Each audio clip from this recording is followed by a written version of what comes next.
What is going on, everybody? Welcome back. Spent a little time with the RC four-wheel drive Gelande 2, the 1/18 scale little crawler.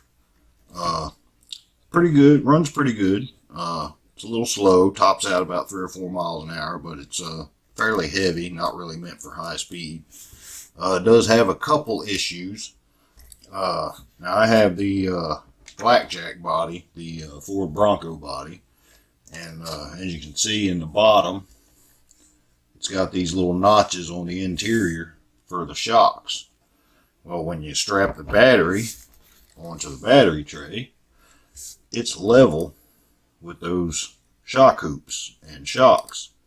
So you kind of got to squeeze the body and chassis together to get the bolts back in it.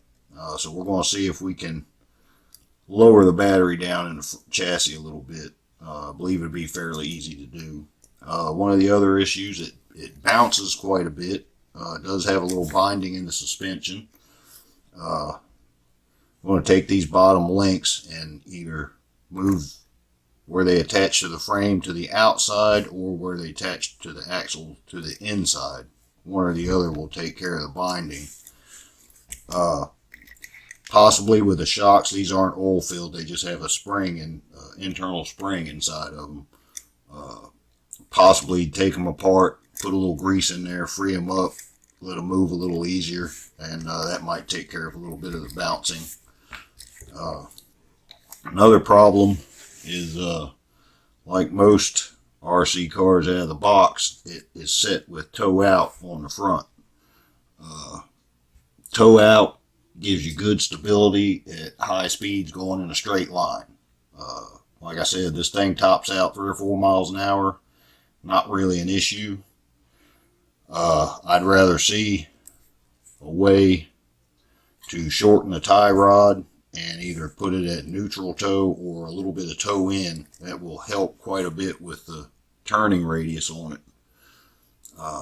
Not sure how I'm going to do that. I'll figure something out. But overall, it's a pretty good little truck. You can have a lot of fun with it. I ran it for about 40 minutes out in the gravel and rocks. It does pretty good. It won't run through the grass very well, even short grass. But it does pretty good. Gravel, dirt, rocks. It's not a lot of torque. If you get more than 2 wheels hung on obstacles, it doesn't have the torque to pull it over. But overall, you can have a lot of fun with it. One thing I don't like is the on-off switch is up here on top of the receiver speed controller right here. And personally, I can't get to it with my big fingers to turn it on and off without taking the body off. And unfortunately, the body is mounted through the frame.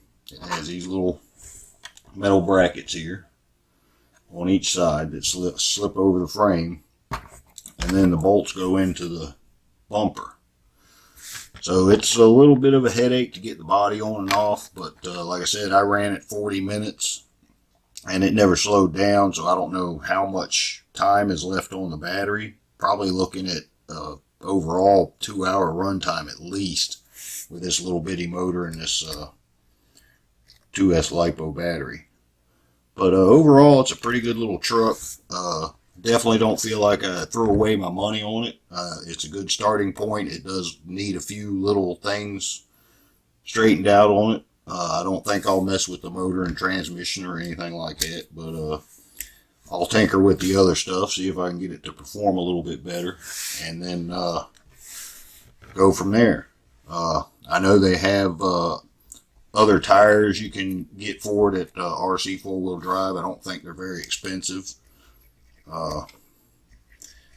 I'll make some changes. Maybe a little bit more weight in it may help with the bouncing, even though it is a little bit of a heavy vehicle. But we'll test some things, look around at things, and see what we can do with it.